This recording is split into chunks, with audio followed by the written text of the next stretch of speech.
every one of us has the will to win. It's an instinct that's kept our species alive for millions of years.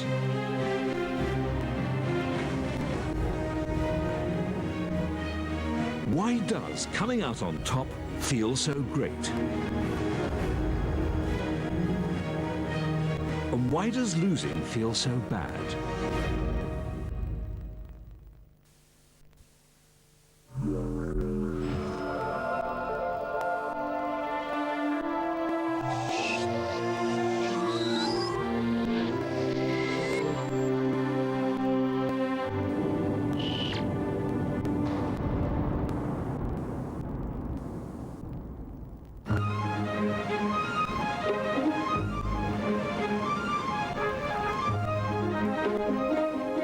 Throughout our lives, we struggle to get ahead, even though we're often unaware of it. That's because we're all descended from a long line of winners. They've given us a legacy, the instinct to compete.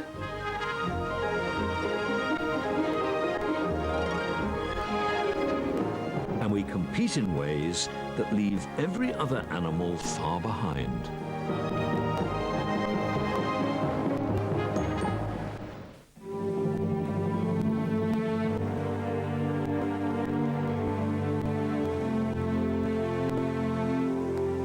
This is the East African savanna, the place where our distant ancestors became human.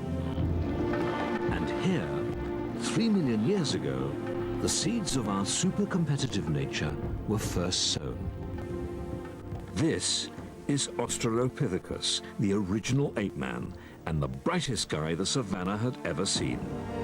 The first of our ancestors to walk upright, they left the shelter of the forests and ventured out into the savannah.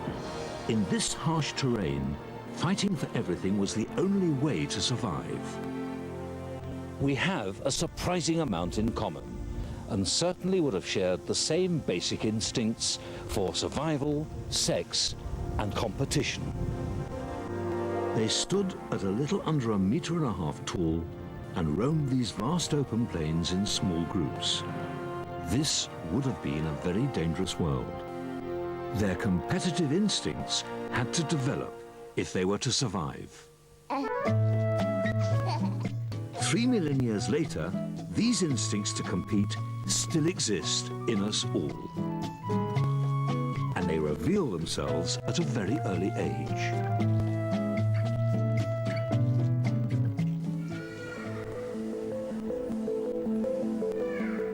We fight for our own interests before we've even taken our first breath. This is Kerry Huntrods. She's 36 weeks pregnant. And like any mother-to-be, she imagined that her pregnancy would be a harmonious time. You have a real picture of blooming mum and, mum and baby in harmony, and, the mum's body growing in this really lovely natural way. Everything appeared to be going fine until a visit to the midwife. Should be very difficult, I'm sure. I went to this routine antenatal appointment and had a little chat with the midwife, and we sort of talked about what I was thinking about for the birth and things like that. And then she took my blood pressure. It was like just sky high, and I was horrified. I was like, I can't believe it, what do you mean? And she sort of explained, well, you've got, I think, pregnancy, high blood pressure. Kerry didn't know it, but her body was competing with her unborn child. A competition that's fought out in every pregnancy. But in Kerry's case, her baby was in danger of causing her real harm. You don't expect to have a tiny little baby that's doing something to you that's actually negative and detrimental to, my health. And I suppose I found it really hard to get to grips with the fact that that was possible, because I sort of assume it's the other way around, that, will I influence the baby? At this late stage of every pregnancy, mother and baby are striving for different things. The theory is the mother's body is ready to give birth. She starts to withdraw food from the baby by lowering her blood pressure. But the baby doesn't want to be born yet. The longer it spends in the womb being fed, the longer it delays the challenges of the outside world. So it forces up the mother's blood pressure to get more food. In rare cases, the baby is too successful for its own good. The conflict gets out of control, and the mother's blood pressure rises dramatically, which can be fatal for them both.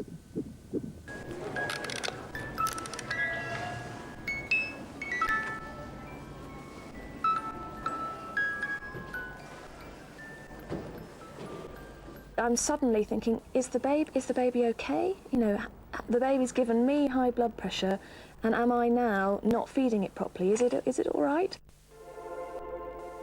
Fortunately, Kerry's condition was diagnosed promptly, and 2 weeks later she gave birth to a healthy baby girl, Rosa.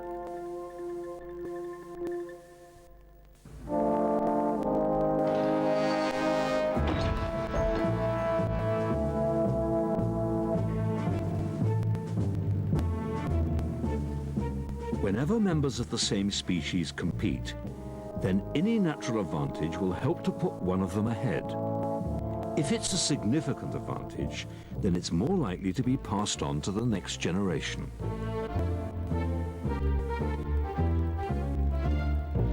It's rather like sword fighting.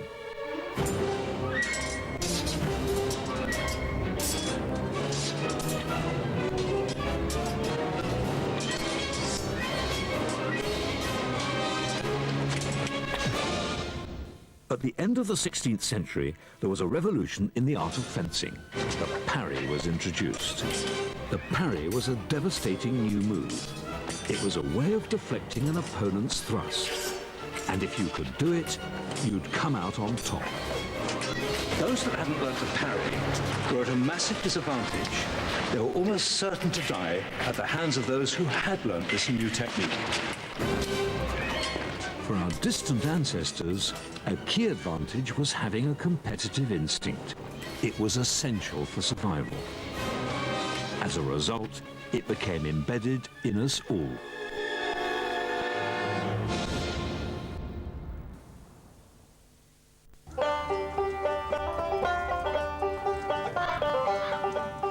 Life's a battle from the nursery onwards, and we instinctively deploy any advantage we have to compete.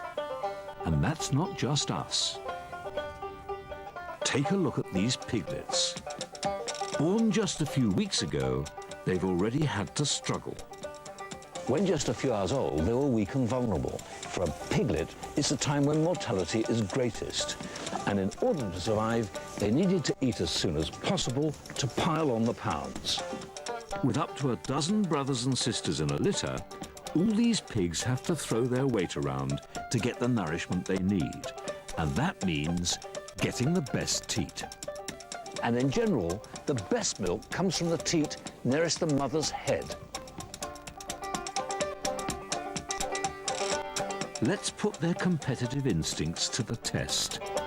Do the heaviest pigs win the best teats? The only solution is to catch them.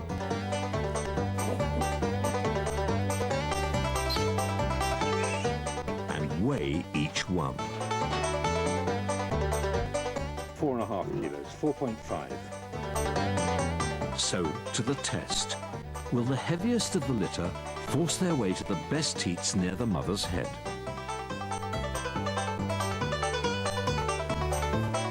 Yes, they do. The heaviest piglets, weighing up to 5 kilos, are feeding from the best teats, while the weaker piglets, weighing as little as 2 kilos, are down near the tail. Almost from birth, piglets lay claim to the best teat, and once they've claimed their teat, there's no moving. So in general, the big pig at the best position gets bigger, whilst the little pig, shoved to the tail end, remains smaller.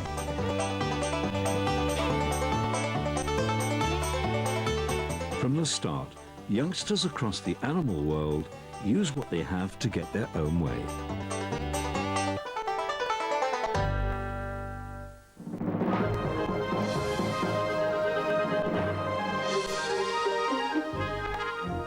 And we are no different. Younger children in a family can't rely on muscle to get their own way, but they instinctively know just what to do to win their parents' attention. In this experiment at the University of Michigan, the mother's been asked to play with only the oldest child. This man driving a fire truck? This immediately brings out the competitive instincts in the younger children as they try to win Mum's attention. Look at this truck there with all those blocks in it. Cannon, you don't want to shoot the cannon? Huh? Gonna see what's Their happening first in this approach is simply to disrupt their elder siblings' thing. You game. know what? We're not gonna take this now. How about you play? Up. It's a powerful tactic that's hard to ignore. But in this experiment, that's just what Mum's been instructed to do, and she continues playing with just her older child. It's over here, son.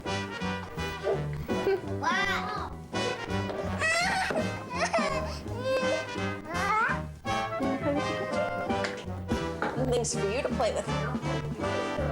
And even when the younger child is physically removed, Look at this. Is a hammer for you? it's not How long would you play before here with the lure of their parents' attention draws them back. So they compete with their older sibling once again. Hi, honey. They just won't give up.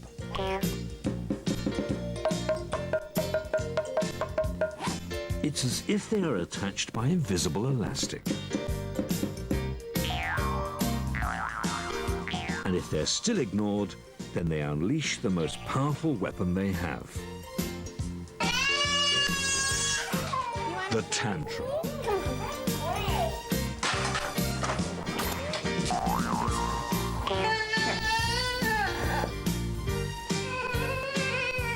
The result, Mum's attention at last. It's right. Yeah, does that make you sad? I know that makes you sad. By contrast, the older child uses different tactics. Thank you. They don't behave badly. In fact, they do quite the opposite. Yeah? I love you. I love you too, buddy. All right. Well, you're just waiting. Well, play with. Why don't you play with something? Look at this. Experiments like this have shown the eldest child is much more likely to play by the rules, I love you. I love you too, buddy. while the younger brother or sister is much more likely to appear rebellious. You can play right. And this pattern can be seen in younger children worldwide.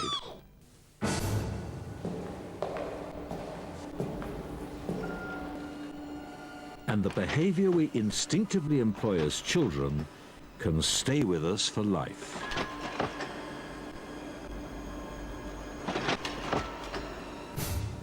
Martin Luther King, American civil rights leader. Mahatma Gandhi, Indian independence leader. Charles Darwin, who dared to suggest we're descended from apes. Florence Nightingale, who pioneered nursing. And Thomas Jefferson, who wrote the American Declaration of Independence. What did all these people have in common? Well, in their time, they were all mold breakers. They rejected the conventional thinking of their day, and they dared to be different. Not one was a firstborn. Each had at least one elder brother or sister.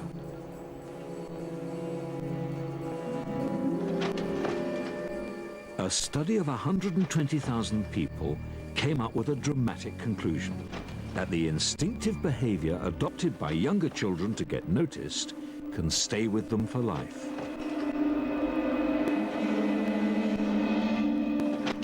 They are much more likely to be radical thinkers and challenge convention.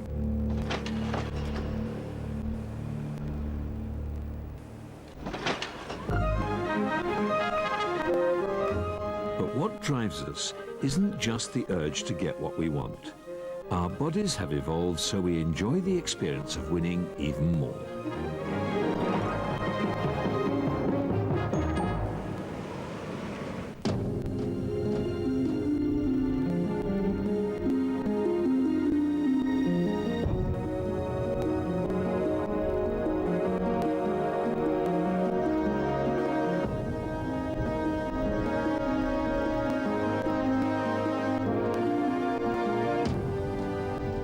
When we're close to winning, our brain and body work in harmony to make sure victory is sweet.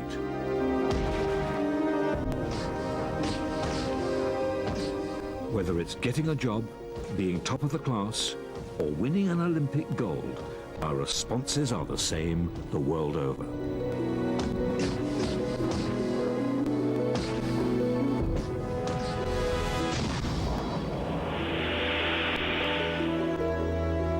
As soon as we realize the win is within our grasp, our focus gets sharper, our reflexes faster. We feel unbeatable. We're experiencing the first moments of victory.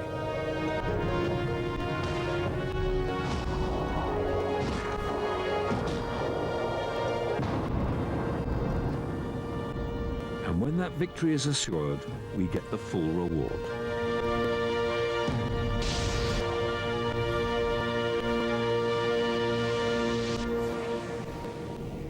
The chemical dopamine stimulates the pleasure center of our brain, creating a profound sense of well-being.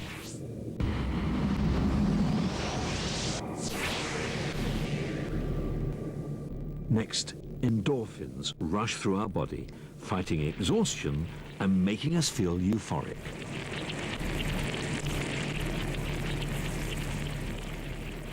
This is the body's natural high. Endorphins do one more remarkable thing. Even if the boxer has broken a rib, he'll barely feel a thing. Because endorphins block pain by stopping the sensation reaching our spinal cord and brain. But that's not all. There's more to winning than just the buzz. Adrenaline from the adrenal gland near the kidneys and testosterone flood through our bloodstream. They've already given us strength during the competition, and now they keep us alert and speed our recovery. We breathe more deeply, and our heart rate increases, taking more oxygen-rich blood to our brains and muscles. Now we're primed and ready to take on the world again.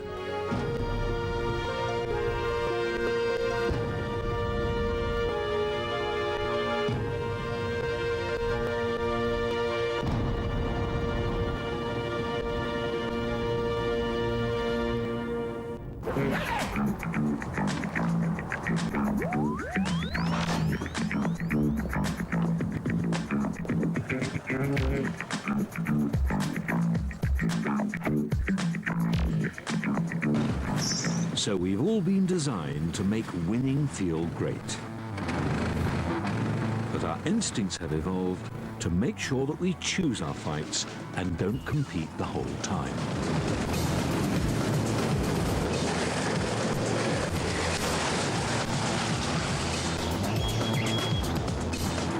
We all like to win, but continually competing can be exhausting. It takes a lot of effort, a good deal of time, and risk. For our distant ancient ancestors, losing a battle could be fatal.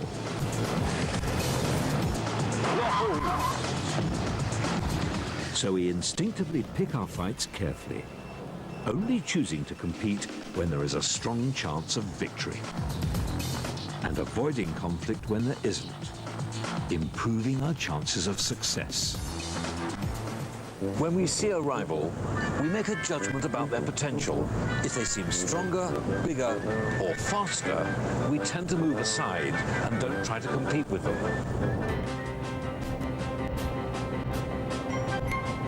Of course, we all want to be on top, but we instinctively sense when to fight and when to stand back.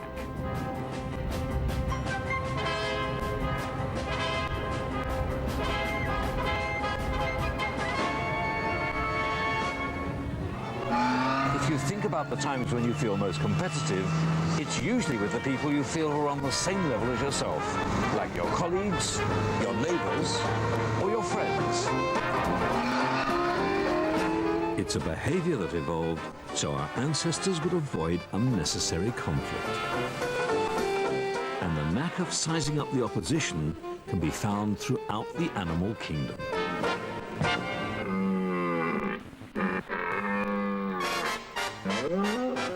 Nowhere is this more true than with stags. Before a stag gets involved in a fight, it checks out its opponent. Every stag signals its prowess clearly on its head. The larger the antlers and the deeper the roar, the more their owner will be respected by other stags. It's only when stags are evenly matched that they will lock horns. And it seems that people, too, send physical signals that we all read instinctively. Well, those signals appear in our faces. We tend to regard some male faces as being more dominant than others. They tend to have prominent brow ridges and bigger jaws, becoming deeper and wider. Whereas a less dominant face is subtly different. The face is rounder with a smaller, less prominent jaw and chin. The forehead is more vertical, altogether more like a child's. And the features which make for a dominant face are no coincidence. Prominent brows and a bigger jaw are linked to high levels of the male hormone testosterone. And in adult men, testosterone is linked to physical prowess. So dominant faces send an ancient signal of physical fitness. And it takes just a fraction of a second for us to make a judgment about a face. In that split second, we work out not only if we recognize it, but we also determine how dominant it is.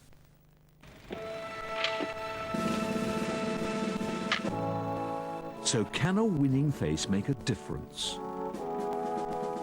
Researchers studied cadets from the class of 1950 at the elite American Military Academy, West Point. They rated their faces for dominance. One of the cadets was Wallace H. Nutting. He went on to fight in both Korea and Vietnam. Today he is retired after 35 years of service. He rose to become a 4-star general, one of the highest ranks in the US Army. Back in 1950, his face was rated as one of the most dominant of his year. So does he think his face had anything to do with his success? I suppose facial features have a lot to do with it, because when we meet one another for the first time, certainly we evaluate, we make some snap judgments based on how a person looks. Remarkably, almost all the graduates of 1950 who went on to become 4-star generals also rated very highly in facial dominance. But even though strong faces appeared to have an influence, the scientists acknowledged that performance has the crucial part to play. Ultimately, I would not think one might be damned in the profession because he didn't have a big jaw or prominent brows or whatever. But it's not the be-all, end-all. But undoubtedly, it can be a help.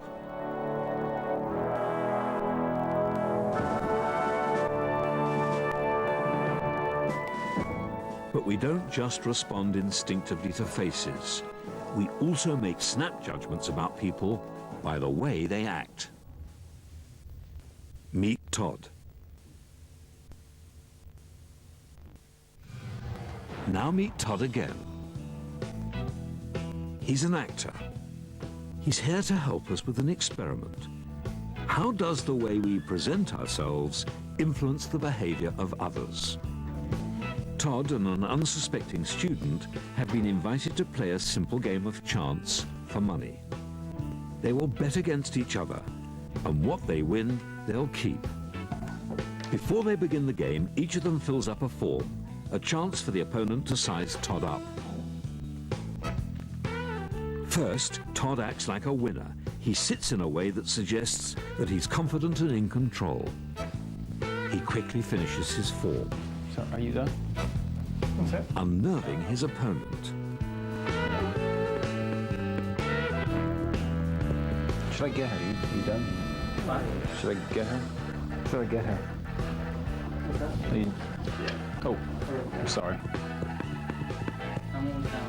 No, I'm sorry.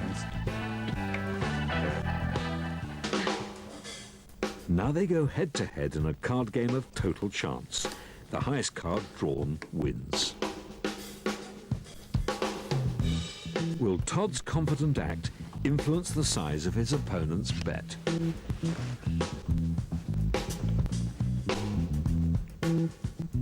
Even though it's a game with no skill whatsoever, a pattern soon emerges. None of Todd's opponents fancy their chances against a man who acts like a winner and place the minimum bet possible. They don't want to risk losing. But what will happen if Todd behaves very differently? He's no longer self-confident. Along with his shirt and hairstyle, he's changed the way he behaves. This time, he acts in a submissive manner.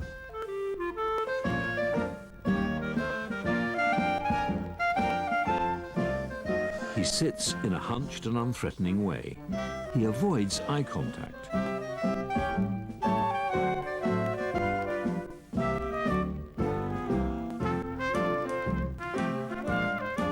He does everything to make his new opponents feel superior.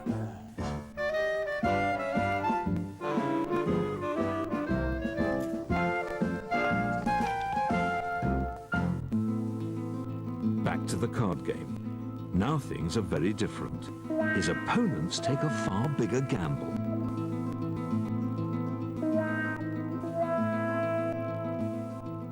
Even though Todd can't actually affect the cards, his opponents act like they're betting against a loser. One person even bets the house limit.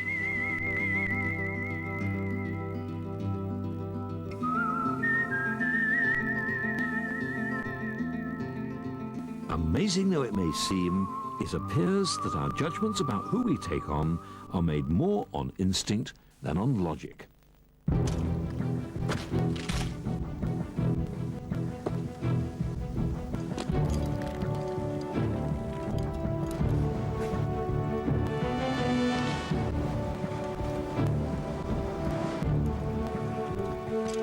You might have thought that happiness is a lifetime spent on a tropical beach with cocktails in hand.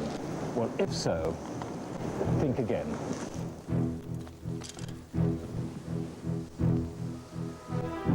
Because we've evolved a body that gives us a powerful reward every time we compete and win, we keep on striving for more.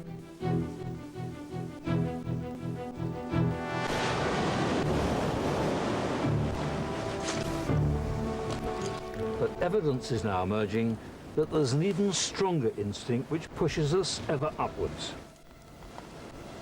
One of the most potent motivations we possess, the fear of failure.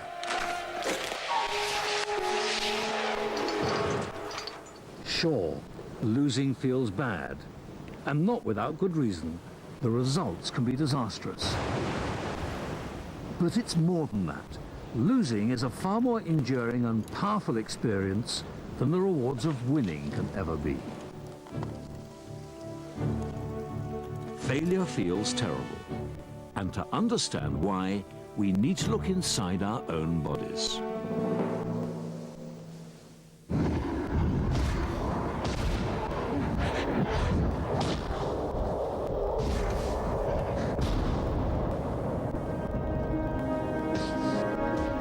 Losing is overwhelming. When we begin to lose, our reward machinery is switched off. Feel-good chemicals like dopamine and endorphins that have kept us going during the fight begin to ebb away. We enter a downward spiral that makes losing almost a certainty.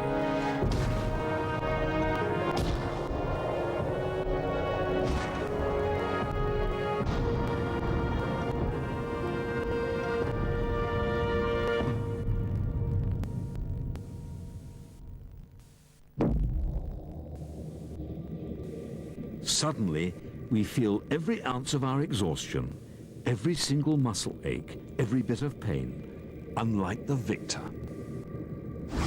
We realize we've lost. And this triggers a release of the stress hormone cortisol.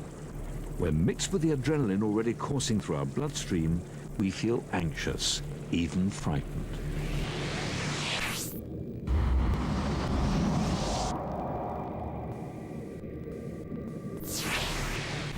And if the loss is catastrophic, a primitive response we share with reptiles kicks in. We become immobilized. The body's non-essential functions shut down in order to protect the brain. The vagus nerve slows our hearts suddenly.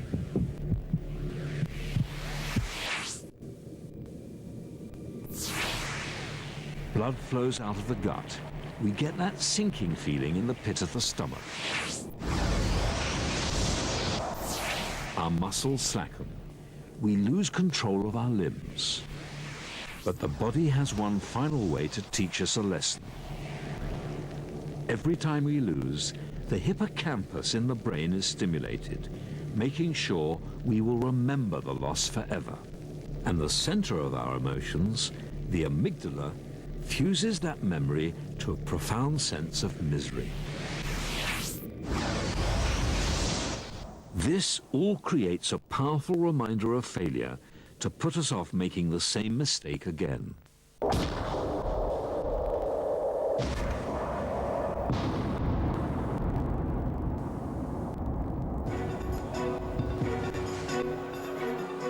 Over millions of years, our bodies have evolved to make losing feel so bad, we instinctively try to avoid it at almost any cost. You are sick to your stomach. Physically sick in the toilet on 2 occasions. You're not sleeping. You wake up at night. In 1995, Nick Leeson was one of the biggest losers on the planet. He had lost his reputation, his freedom, and more than £800 million. He was experiencing the agony of losing, but on a scale few of us can even begin to imagine. But until that moment, Nick Leeson had known nothing but triumph. He was celebrated throughout Asia as the financial trader with a golden touch. That was where I set my stall. You know, it was always to be better than the people who were around me.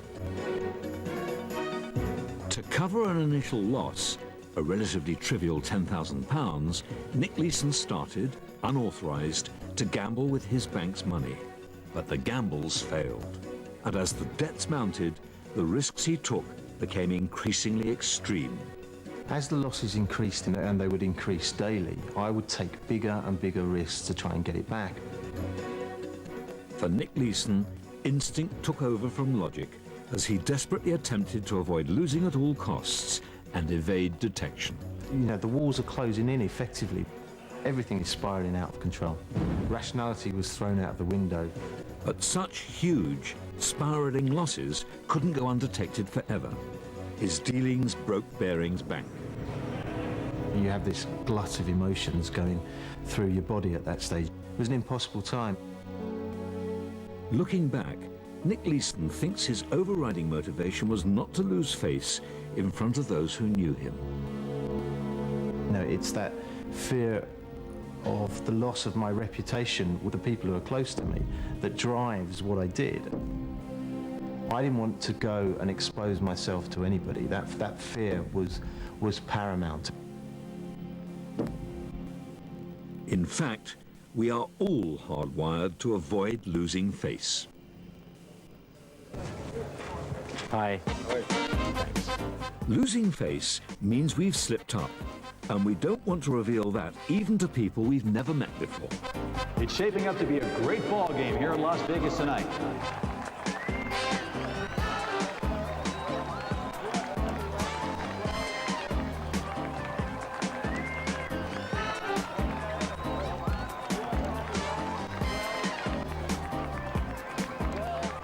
Oh, he's out of there. And that's a long walk back to the bench for him. But often, we don't even need an audience to feel we're in the spotlight. Oh, just look at that.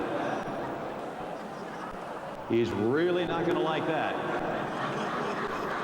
Even amongst strangers, it's really embarrassing when you make a fool of yourself.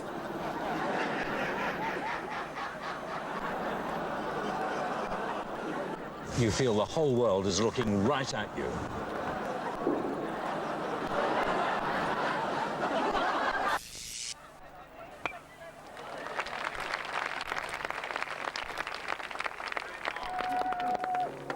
Of course, actually, nobody really gives a damn, but it's so acutely felt that it's very difficult to override this feeling. That's because millions of years ago, when our instincts were formed, we lived in small groups. So everybody knew who we were. And our reputation with everyone was something that we needed to protect.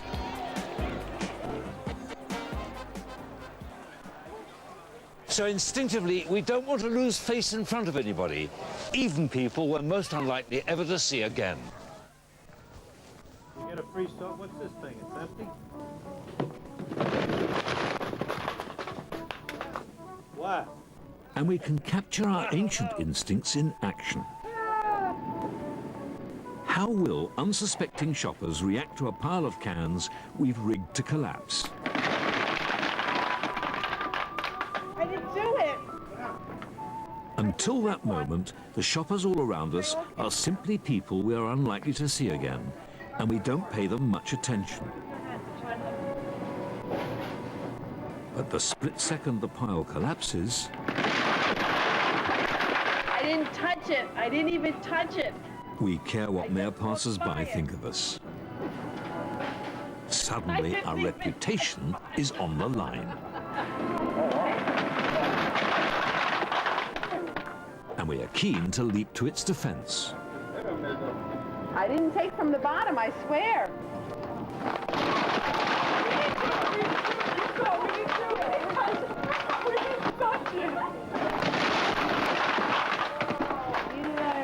I didn't touch it. I didn't Honestly, I was nowhere near. It's a reminder of how important our reputation can be. Sorry. Millions of years ago on the African savannah, maintaining our reputation in a social group was a key to our survival. But keeping tabs on these relationships takes brain power. And where did that come from? Well, Australopithecus, the original ape man, was about to be trumped by one of our more recent ancestors. This is Homo erectus. Just look at the difference.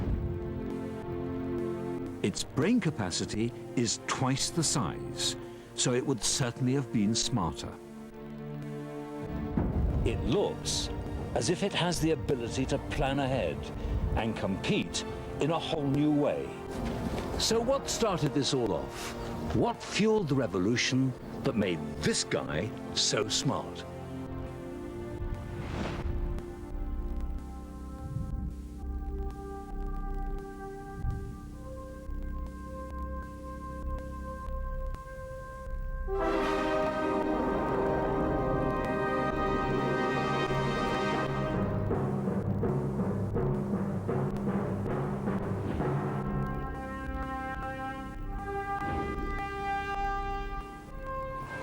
Well, the answer appears to be a change in diet.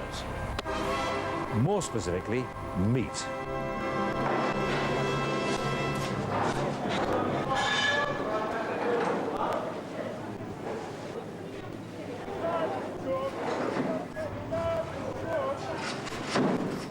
Brains are hungry organs and require a lot of feeding.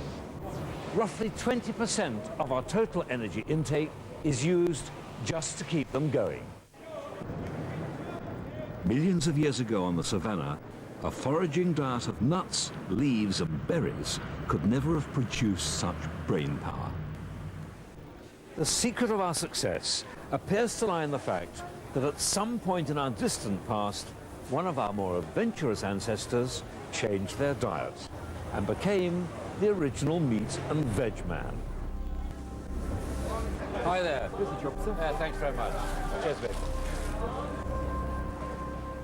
In doing so, they not only fueled brain growth, but also set us on a route that catapulted our competitive instincts onto a whole new level.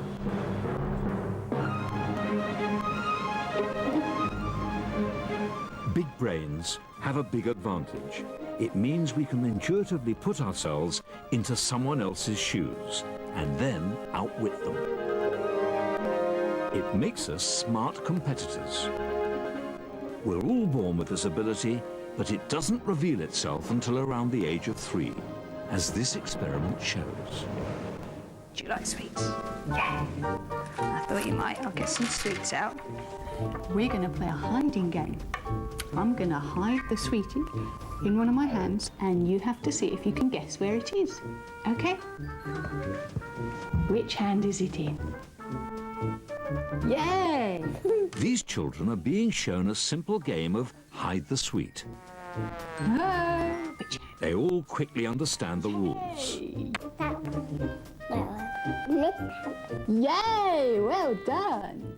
Now it's the children's turn to hide the sweet. They divide into 2 groups.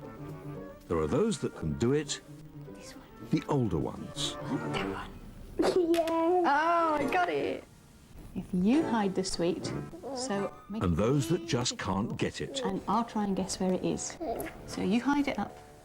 Before they are 3, these children are simply unable to imagine what their opponent can or can't see. So they are hopeless when playing this simple game of deception. Yay! That's it. Now, I have... Nearly. Hide it up. Is it in? That one. But as their brain develops, they too will acquire this new instinct for smart competition. Soon, they will be able to see into the mind of their opponent and hold their own in a battle of wits. Hey, it's in that hand.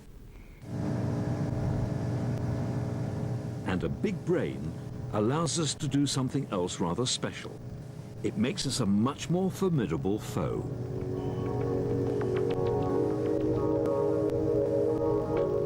Competition enters another level when members of the same species band together to take each other on. A very unusual group of animals live here in the Bahamas. Animals that gang up together in a very special way against their own kind. And they can teach us a thing or two about ourselves. They are dolphins.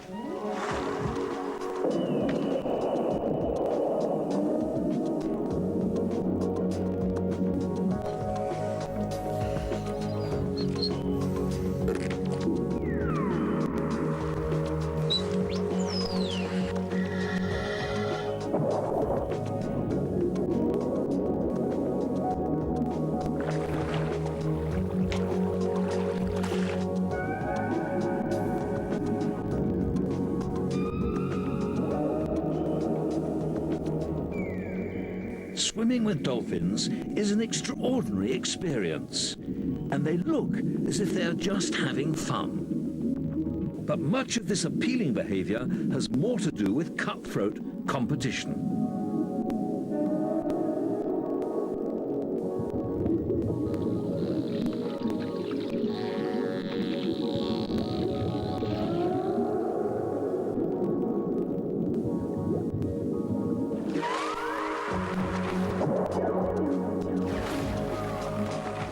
synchronized swimming and surfacing behavior looks beautiful to us, but to another dolphin, it's a clear signal that there's a gang in town.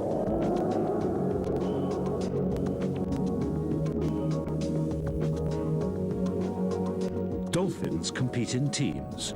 Usually 2 or 3 males band together to get what they want, females. This might even mean several gangs of dolphins working together to poach females from other groups. And as these gangs have no family ties, each dolphin will only remain loyal if they're doing well, and will change sides if they're not, making them highly effective competitors. In the animal kingdom, forming alliances like these is rare. In fact, apart from dolphins, there are very few species where this kind of behavior has been recognized. Amongst them are chimpanzees and, of course, humans.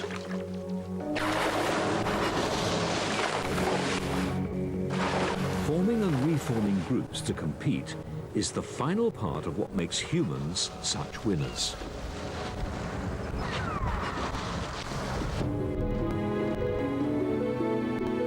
From striving for the thrill of coming out on top and avoiding the agony of losing, to sensing when to pick a fight and when to hold back, we have a unique array of ancient competitive instincts. But it's our ability to band together, coupled with a bigger brain, which enabled us to become super competitors, the like of which the world has never seen.